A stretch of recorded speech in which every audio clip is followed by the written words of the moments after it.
हरिबुधनी एकादशीको अवसरमा 14 गते दोभान सूर्यगरी 5।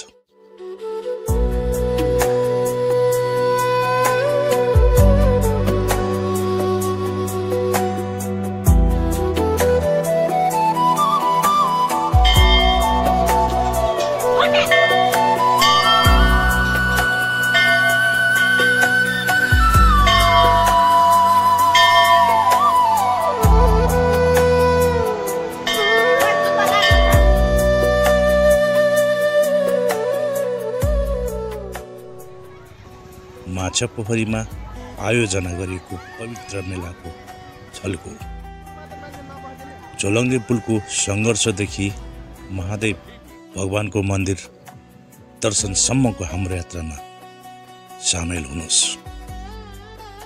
सबैलाई नमस्कार। आज म तपाईहरुलाई सूर्यगरी 5 14 गते दोभान माछापोखरी स्थित भइरहेको एकादशी मेलाको फुल भिडियो तपाईको सामु लिएर आएको छु। कृपया भिडियो स्क्रिप्ट नगरिकन हेर्दिनु हुन अनुरोध गर्नुको साथै यस च्यानलमा पहिलो पटक तपाईहरु हेर्दै हुनुहुन्छ भनेदेखि कृपया सब्स्क्राइब अवश्य गरिदिनु होला। भिडियो हेरि मन परे लाइक शेयर कमेन्ट अवश्य गरिदिनु होला भन्दै आजको भिडियो म अगाडि बढाउन चाहन्छु।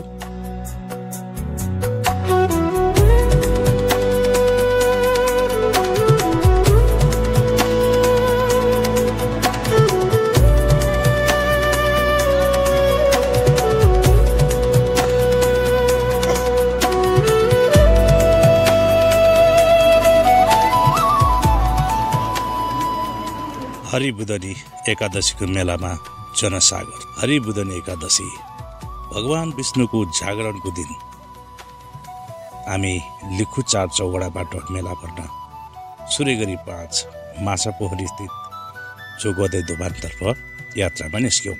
बाटोमा हिँड्दा मेलाको उत्साह झल्केको थियो। मेला त्यही 14 गते दोभानमा जहाँ महादेव भगवान विराजमान हुनुहुन्छ।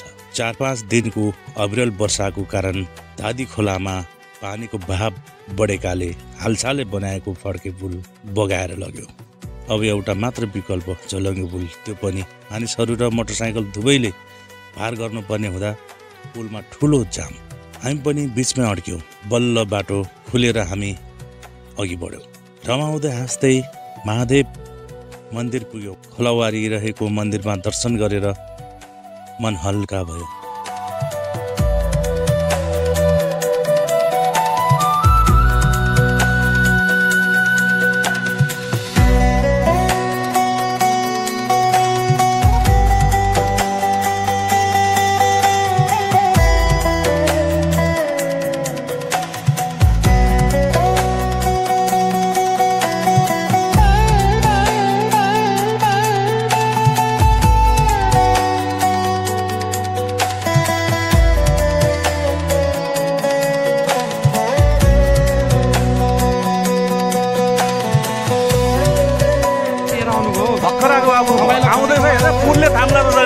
यस्तो हल्लिरहेको छ कि यस्तो रमाइलो जात्रामा अनि रमाइलो जात्रा पुलको जात्रा चाहिँ भएको। पुलको जात्रा घुमेर आएको यही बार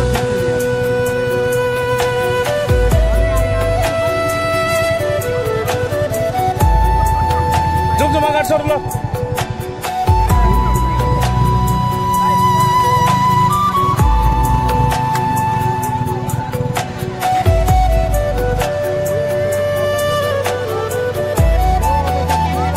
ल भइगयो नि त अब।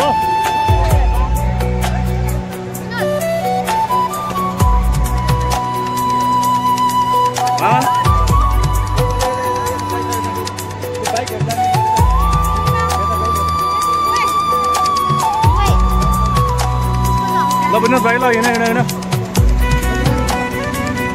बिस्तारै बिस्तारै सक्यो अब। रामजी फर्के अब।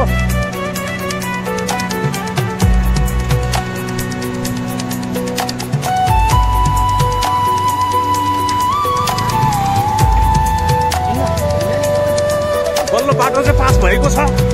यो स्थानबाट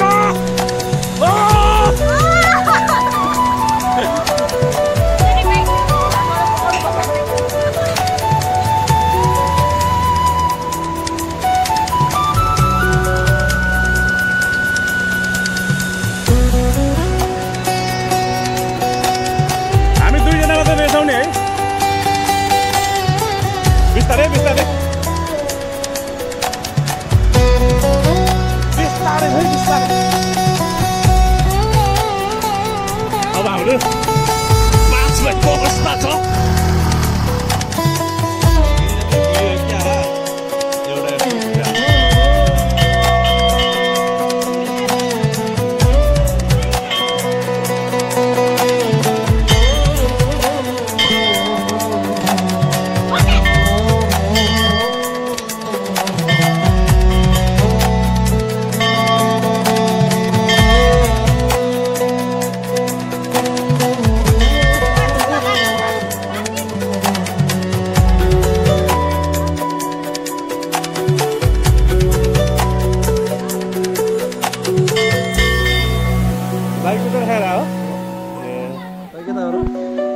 बल्ल बल्ल